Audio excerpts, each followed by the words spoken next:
É uma imensa honra estar aqui. O tema de hoje é o conteúdo de uma grande obra de construção nacional, que é a qualificação do ensino básico. É um projeto de Estado, e não apenas um projeto de Estado, mas o primeiríssimo projeto de Estado. Entendo que os projetos de Estado devem ser formulados por um processo decisório aberto, que engaje todas as instâncias do Estado e todas as vozes da sociedade brasileira na formulação do projeto. E é esta ideia de um processo decisório aberto que estamos tentando exemplificar aqui. Entendo também que o Congresso Nacional é uma instância privilegiada da construção dos projetos de Estado. Os projetos de Estado não podem ser formulados apenas pelo Poder Executivo. O ativismo congressual é um requisito precioso na construção desses projetos. Eu inicio a minha formulação fazendo duas observações a respeito do método, para em seguida dedicar a maior parte do meu tempo a um esboço da forma preliminar desta proposta. A minha primeira observação tem a ver com a legitimidade para a condução do debate. O projeto Pátria Educadora é formulada e conduzida pela Presidenta da República. A Secretaria de Assuntos Estratégicos apenas assessora a Presidenta.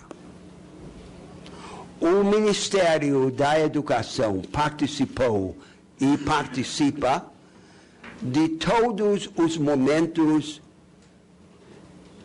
de formulação da proposta e terá a responsabilidade de executá-la. A minha segunda observação preliminar tem a ver com a relação entre esta proposta preliminar e o Plano Nacional de Educação. O Plano Nacional de Educação é o nosso guia. O projeto da Pátria Educadora tem por objetivo executar o Plano Nacional de Educação. O Plano Nacional de Educação organiza um arcabouço de metas e de procedimentos, ao qual o projeto Pátria Educadora procura dar conteúdo específico. Vou dar um exemplo desta relação entre o Plano Nacional de Educação e a Pátria Educadora. É um exemplo especialmente importante e revelador. O Plano Nacional de Educação, no seu artigo 7º, invoca o regime de cooperação dentro da Federação. Não define, porém, o conteúdo institucional desse regime. Tudo em matéria de educação passa pela cooperação federativa. Nós procuramos, nesta proposta preliminar, definir o conteúdo da cooperação federativa em educação. E, portanto, dar desdobramento ao regime de cooperação invocado naquele artigo 7º. E assim ocorre, em geral, em todos os pontos críticos que têm a ver com a relação entre o Plano Nacional de Educação e a proposta Pátria Educadora. A Pátria Educadora não avança ao léu do Plano Nacional de Educação. A Pátria Educadora busca interpretar e desdobrar e, no futuro, executar o Plano Nacional de Educação. Agora eu passo a esboçar as nossas ideias preliminares a respeito da Pátria Educadora. Começo por enumerar 3 pontos de partida. Depois, descrevo os 4 eixos principais da proposta e termino por discutir um grave problema que enfrentamos para avançar. Os pontos de partida. O primeiro ponto de partida é reconhecer os grandes avanços que já ocorreram no país e os experimentos exitosos que ajudam a sinalizar o caminho. Nós avançamos muito no Brasil na ampliação do acesso ao ensino básico. Agora, porém, a onda de ampliação do acesso precisa ser seguida por uma onda de qualificação. A qualidade é o nosso foco imediato. Entre os avanços conseguidos em matéria de qualificação do ensino, em áreas específicas do país, sobressaem os avanços que foram inspirados por algo que se poderia chamar, em sentido amplo, o paradigma empresarial. São avanços que enfatizam paradigmas de desempenho e mecanismos de cobrança, incentivos e comprometimento com regras impessoais na escolha, por exemplo, de diretores. Os avanços conseguidos sob a égide desse paradigma que estou chamando de empresarial foram significativos. Nós não devemos desprezá-los. Devemos aproveitá-los como exemplos. Mas são exemplos, ainda que úteis, insuficientes para inspirar nosso projeto. São insuficientes, em primeiro lugar, porque tipicamente são muito mais eficazes nos degraus inferiores do ensino básico do que nos degraus superiores. Em segundo lugar, porque costumam ter, ao longo do tempo, uma eficácia decrescente. Em terceiro lugar, porque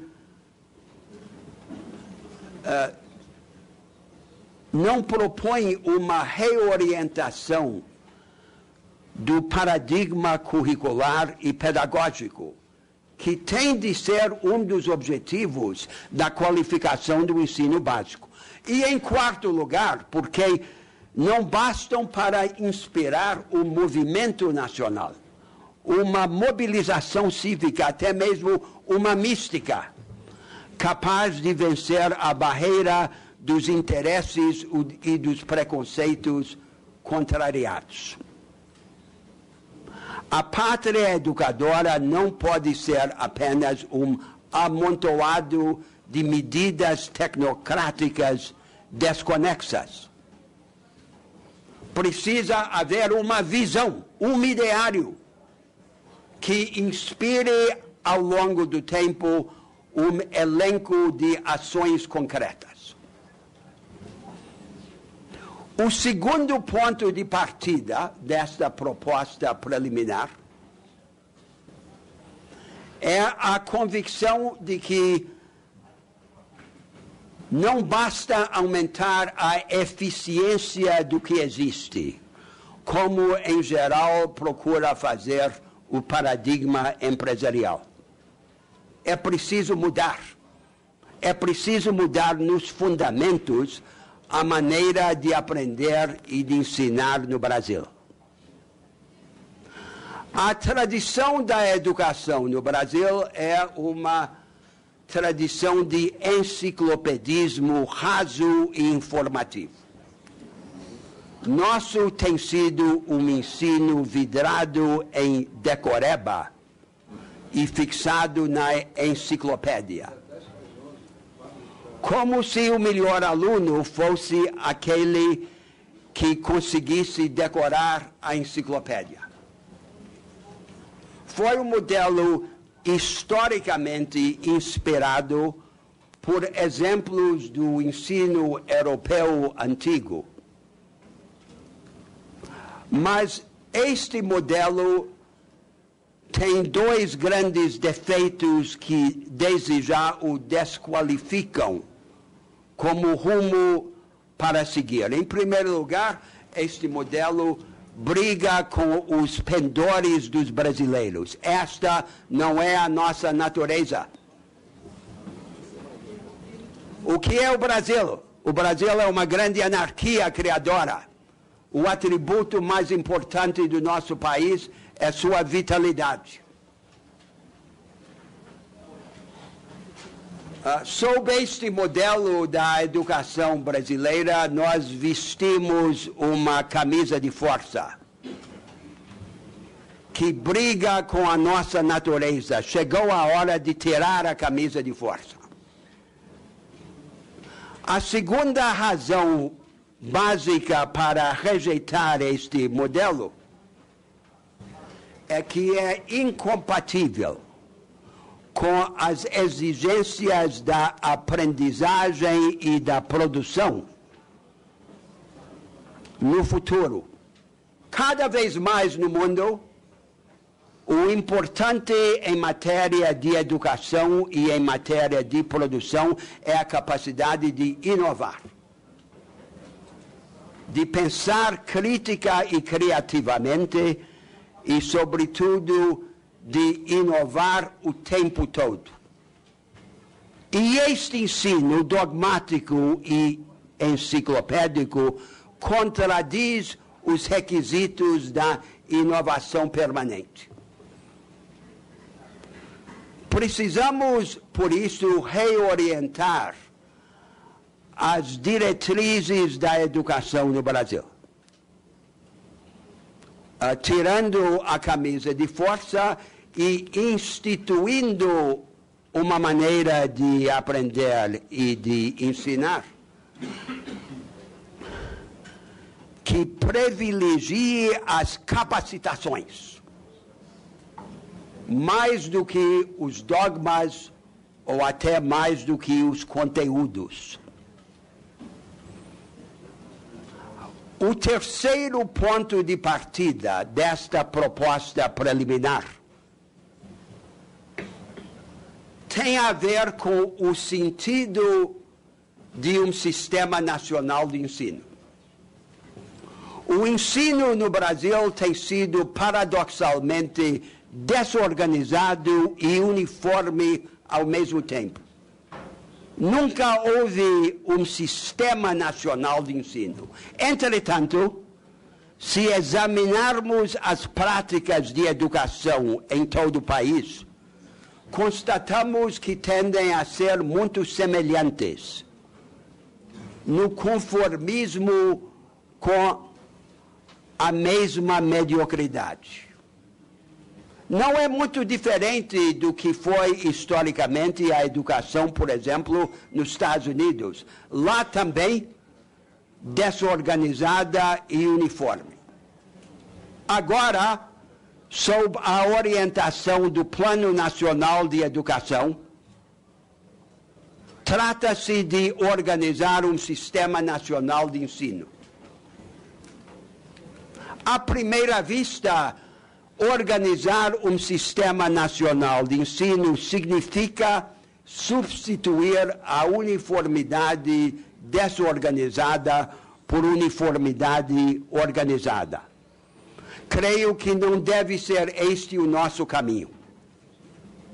Devemos substituir a uniformidade desorganizada por uma diversidade organizada.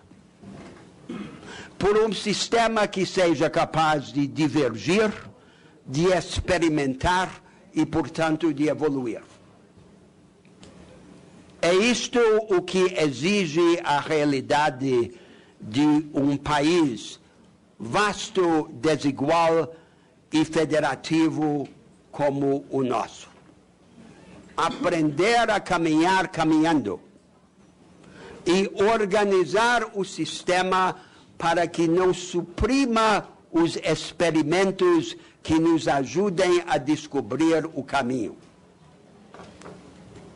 Esta preocupação sistêmica e experimentalista ao mesmo tempo tem uma implicação prática muito importante. Nós já temos agora no país, em vários estados e em muitos municípios, experimentos educacionais muito avançados.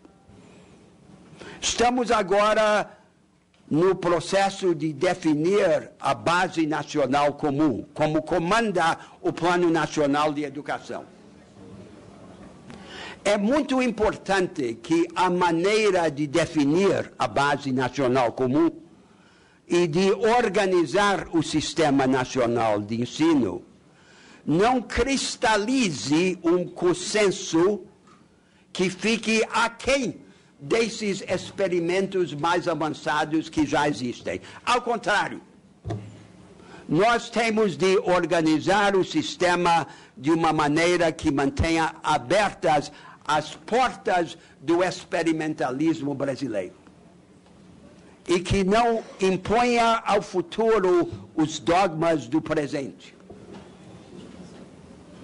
À luz desses 3 pontos de partida, que inspiram toda esta proposta preliminar, passo agora a esboçar os 4 grandes eixos da proposta. O primeiro eixo é a definição da cooperação federativa. Tudo em matéria de educação passa pelo federalismo cooperativo, pela maneira de organizar a cooperação entre o governo federal, os estados e os municípios. Nós temos apenas fragmentos de federalismo cooperativo em matéria de educação. Nós não temos na educação um desenho institucional análogo ao desenho do Sistema Unificado da Saúde. Mas nós temos no regime legal e constitucional existente brechas, aberturas, oportunidades para a organização da cooperação federativa. Há 3 elementos na cooperação federativa: avaliação, redistribuição e recuperação. O primeiro elemento, a avaliação, é aquele em que já mais avançamos. O Brasil está na vanguarda mundial em matéria de avaliação. E a avaliação tem um sentido prático. Nós precisamos ter mecanismos para identificar o que dá certo e para propagá-lo. Então, por exemplo, o INEP ampliado poderia ter entre as suas tarefas a tarefa de reconhecer os experimentos exitosos para poder ajudar a difundi-los dentro da federação.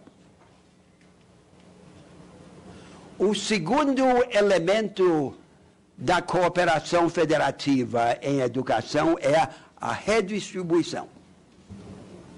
A redistribuição de recursos de lugares mais ricos para lugares mais pobres. O Fundeb tem um sentido apenas levemente redistribuidor, porque ele ajuda a elevar os estados mais carentes a um patamar mínimo. E nós estamos agora discutindo uma variedade de formas para fortalecer este sentido redistribuidor. Ou dentro do Fundeb, ou por meio dos recursos do FNDE, ou pela definição no futuro de um outro fundo, um terceiro fundo. O objetivo é claro. O objetivo é reconciliar dentro da federação a gestão local das escolas pelos estados e municípios com padrões nacionais de investimento e de qualidade. Aí chegamos ao terceiro elemento da cooperação federativa em matéria de educação, o elemento mais difícil, que é a recuperação. O que fazer quando uma rede escolar defeituosa repetidamente caia abaixo do patamar mínimo aceitável de qualidade? Não é uma intervenção federal que seria desejável. O que é desejável é que os três níveis da federação se juntem em ações compartilhadas e em órgãos colegiados para socorrer aquelas redes escolares locais defeituosas e, em última instância, recuperá-las, mobilizando recursos humanos e financeiros adicionais. Não podemos nos furtar a enfrentar este problema. O princípio é que a qualidade da educação que uma criança brasileira recebe não deve depender do acaso do lugar onde ela nasce. O direito da criança se sobrepõe à prerrogativa do gestor local. Qual, então, é o desenho institucional conveniente para dar eficácia a este princípio? Nós podemos imaginar um avanço em etapas. Numa primeira etapa, quadros nacionais, recrutados de todos os três níveis da federação, trabalhariam com aquela rede local para socorrê-la e, eventualmente, recuperá-la. E numa segunda etapa, na evolução do desenho institucional, podemos imaginar a constituição de órgãos colegiados, como são as comissões bipartites e tripartites do SUS. Órgãos colegiados que seriam os agentes da cooperação federativa e, portanto, da recuperação na base. Com respeito a esses três elementos da cooperação federativa, a avaliação, a redistribuição e a recuperação, nós precisamos imaginar um processo de avanço em passos subsequentes. Um primeiro momento é um momento de práticas infralegais. Muito pode ser feito sem mudar qualquer lei para fortalecer a cooperação federativa na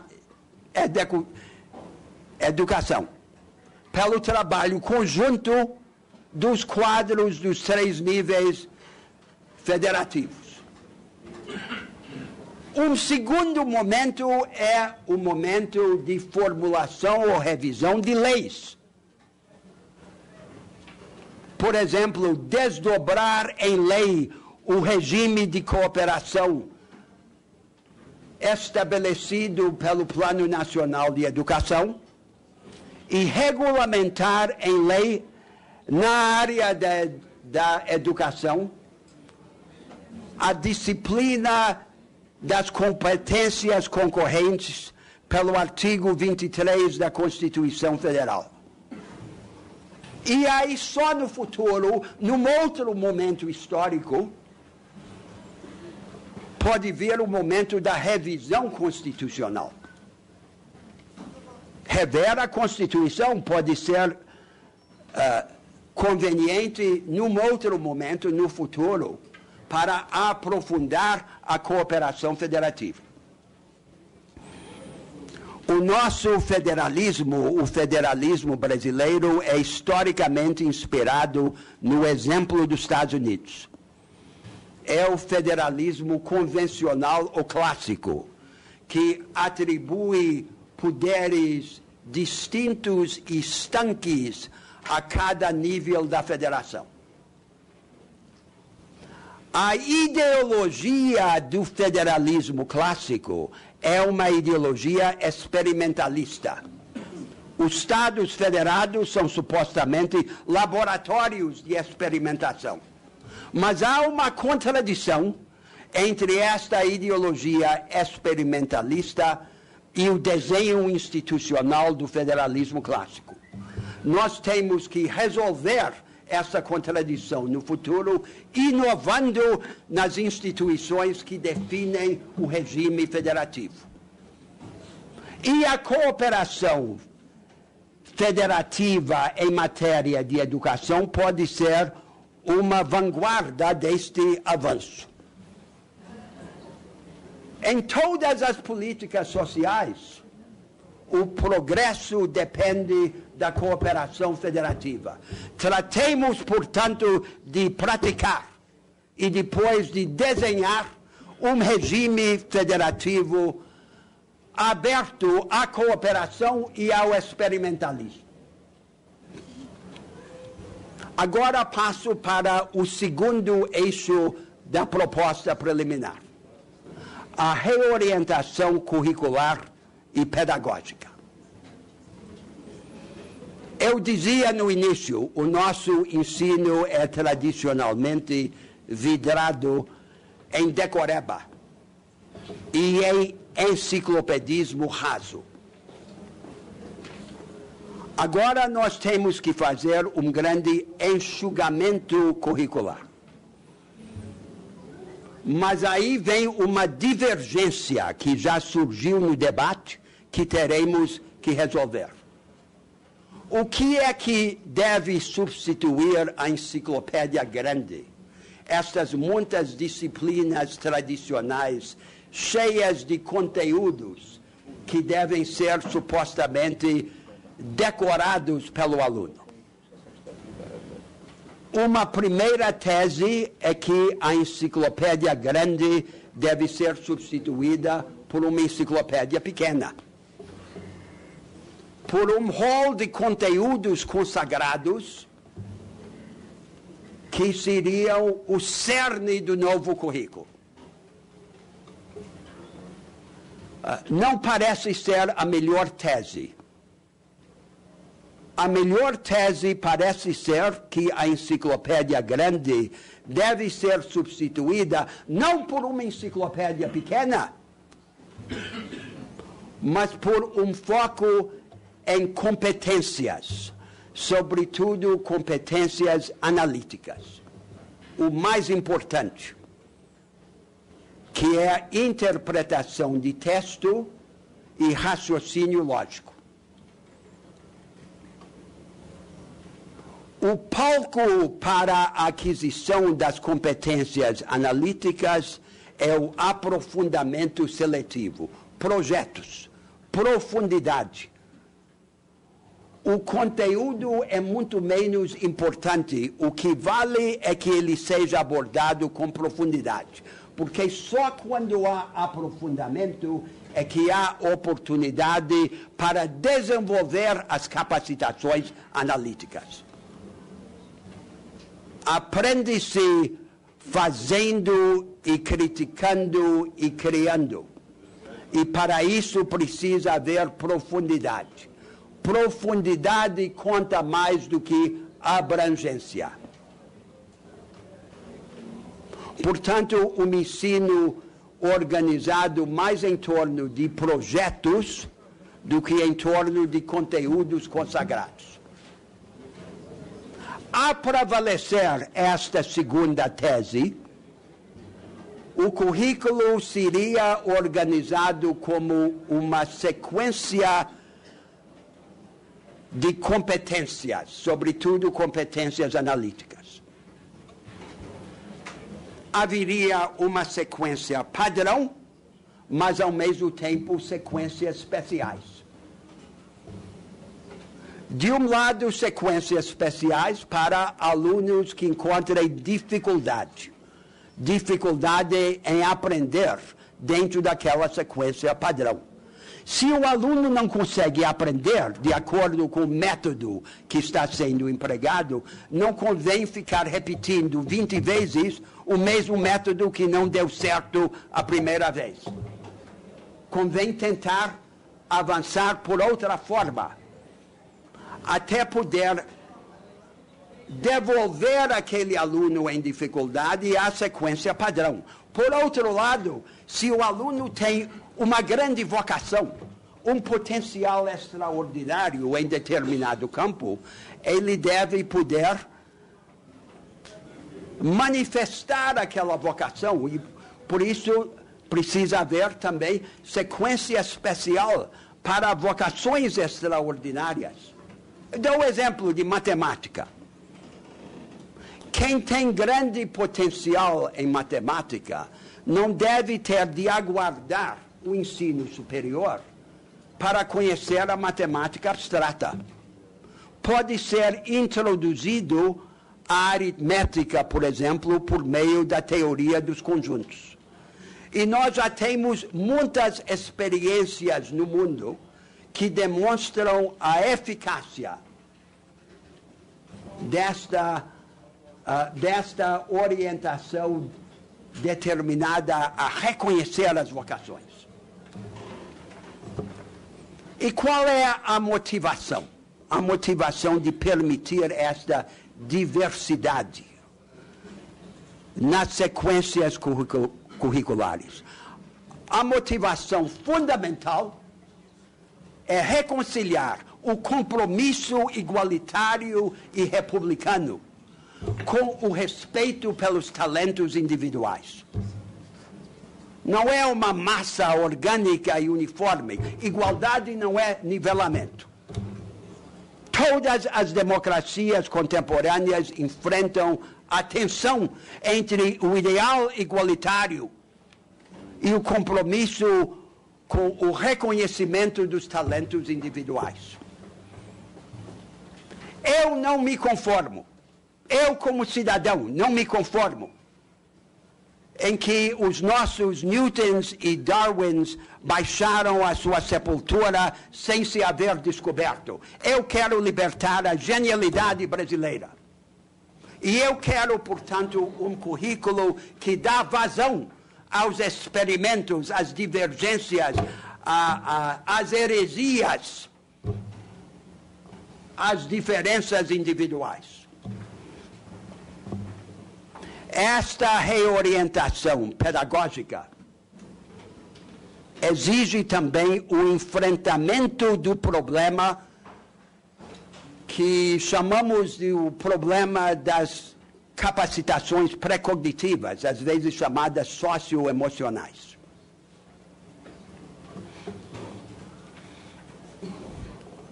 As inibições que muitos alunos, sobretudo alunos vindos de famílias pobres, enfrentam para aceder às capacitações analíticas. E há dois conjuntos dessas capacitações pré-cognitivas que são especialmente importantes na educação. Um deles é a capacidade de autodisciplina. E como é que se fortalece a autodisciplina? A experiência mundial é inequívoca. O meio mais importante para dar ao aluno, vindo de famílias pobres e desestruturadas, o hábito da autodisciplina é o vínculo entre a escola e a família. E quando a família é pobre e desestruturada, a escola precisa avançar, buscar proativamente a família e trazer aquela criança para o espaço escolar num turno escolar ampliado.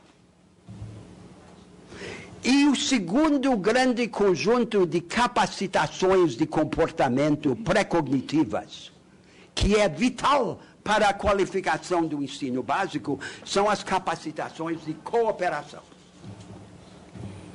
Tudo na produção e na aprendizagem depende da maneira de cooperar.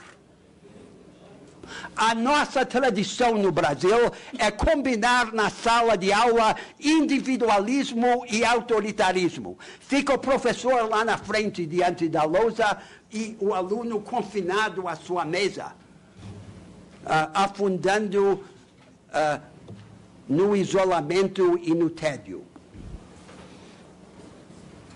A ciência exige e a produção requer, cada vez mais no futuro, a cooperação, a prática cooperativa. E, portanto, nós devemos organizar todo o nosso ensino na base de práticas de cooperação. Equipes de alunos e de professores que trabalham juntos. Cada um supera as suas limitações consultando os outros. Não é a escola doutrinar a cooperação, é a escola exemplificar a cooperação. E essa será uma revolução na vida nacional. O terceiro eixo deste projeto, desta proposta preliminar, é todo um conjunto de iniciativas destinadas a qualificar os professores e os diretores, a prepará-los a ministrar esse novo tipo de ensino. As dificuldades são graves, como todos sabem. Não tenhamos ilusões. Mas um problema aparentemente insolúvel começa a ficar solucionável se o decompormos em partes menores e o abordarmos por meio de iniciativas parciais e cumulativas. Não há solução mágica, não há bala de prata. Mas o que há sim é todo um conjunto de ações que começariam parte por parte e passo por passo a resolver o problema. Eu distingo, em particular, 3 conjuntos de iniciativas que têm sido objeto da nossa reflexão e do debate que se começa a instaurar. Primeiro, iniciativas com respeito à qualificação dos diretores. Estamos pensando na formação de centros regionais de formação de diretores. O diretor tem um papel fundamental na escola. Num primeiro momento, esses centros trabalhariam com diretores que já estão em exercício. Mas, num segundo momento, trabalhariam com candidatos a diretor. E o princípio talvez viesse a ser o seguinte: escolhidos os diretores por uma grande variedade de métodos em diferentes partes do país, teriam de ser escolhidos entre os já qualificados. A qualificação seria uma condição para a candidatura, ainda que o processo de seleção fosse um processo eletivo. Um segundo conjunto de iniciativas tem a ver com a formação dos professores. A formação inicial e a formação em meio de carreira. Centros de qualificação avançada dos professores, estreitamente vinculados com os experimentos pedagógicos, com a realidade da sala de aula. E instrumentos como talvez uma prova nacional docente para influir no conteúdo e na qualidade dos cursos de pedagogia e de licenciatura. O Estado brasileiro não deve ajudar a financiar esses cursos sem impor condições e critérios qualitativos. E o que é que nós queremos em matéria de formação de professor? Primeiro, nós queremos que a formação seja profunda, que o professor domine os fundamentos daquilo que vai ensinar. Em segundo lugar, nós queremos uma certa versatilidade. O professor não deve ser professor de uma única disciplina, deve ser talvez professor de uma área, de 2 ou 3 disciplinas ligadas. E por que isso? Porque nós queremos que o professor se dedique, em princípio, a uma única escola e que aquela escola seja a sua comunidade. E para que exista esta dedicação exclusiva, precisa haver uma certa versatilidade disciplinar. E, em terceiro lugar, nós queremos que essa formação do professor seja uma formação profissional. Professor é uma profissão. Não é a mesma coisa que estudar história ou matemática na academia. É estudar a docência, é enfrentar a realidade da sala de aula. Um terceiro conjunto de iniciativas tem a ver com os atrativos da vida de professor, a carreira de professor. Uma ideia que está sendo debatida é de propor aos Estados federados diretrizes, grandes diretrizes de uma carreira de professor. Os professores não deixariam de ser professores dos estados e dos municípios, mas haveria diretrizes de uma carreira comum, uma carreira nacional. E esta carreira de professor teria de ser vinculada ao piso salarial. E o piso salarial teria de ser definido de uma forma que respeitasse as diferenças regionais dentro do país e que possibilitasse uma adequada progressão no curso da carreira. Tudo isto, todas essas iniciativas, combinadas e sequenciadas cumulativamente, é que começariam a mudar a realidade do professorado. Aí chegamos ao quarto eixo da proposta preliminar. O quarto eixo é o aproveitamento de tecnologias e de técnicas. Como é as aulas em vídeo, o ensino à distância, combinada com o ensino presencial, e os softwares progressivos e interativos. Qual é o objetivo? O objetivo é sacudir a mediocridade. É trazer à escola a inspiração que vem de fora. E equipar os professores com instrumentos que permitem acelerar o processo da transformação.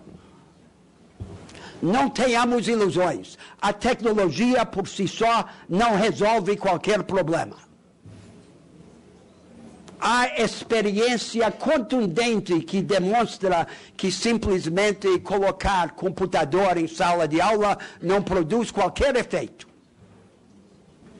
O que determina a fecundidade educacional dos instrumentos tecnológicos é a difusão de atitudes experimentalistas e o aprofundamento de práticas de cooperação. Estas práticas e estas atitudes são mais importantes do que os meios tecnológicos. Os meios tecnológicos são apenas os instrumentos. Senhoras deputadas e senhores deputados, eu agora terminei esse esboço de uma proposta preliminar que se destina a provocar uma discussão. A discussão que nós queremos não é uma discussão apenas dentro do Estado brasileiro. É uma discussão nacional. É um processo decisório aberto que engaje todas as instâncias do Estado e todas as vozes da sociedade na definição deste projeto de Estado. Há uma infinidade de problemas. Não tenho ilusão a respeito da dificuldade desta tarefa. E entre todas as dificuldades, há que em particular me aflige. Um projeto como este teria que ter como sua portadora uma vanguarda pedagógica no país. Ela não pode ser deliberada e executada por um pequeno círculo de políticos, de burocratas e de visionários. É preciso haver um grupo grande no nosso país, um movimento que penetre todos os aspectos da educação no Brasil e que sustente esse projeto. E a verdade é que esta vanguarda pedagógica ainda não está claramente configurada no Brasil.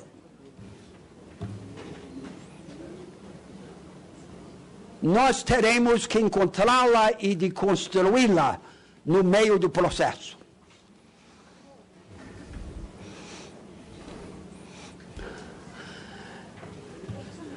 Aí está, portanto, uma primeira resenha, senhor presidente, dessa proposta. Eu não posso concluir a minha intervenção sem expressar o meu imenso entusiasmo como cidadão. Que seja este agora um grande tema do debate nacional. Esta é a causa, entre todas as causas brasileiras, que tem o maior potencial para unir e entusiasmar o país. É uma obra de construção nacional.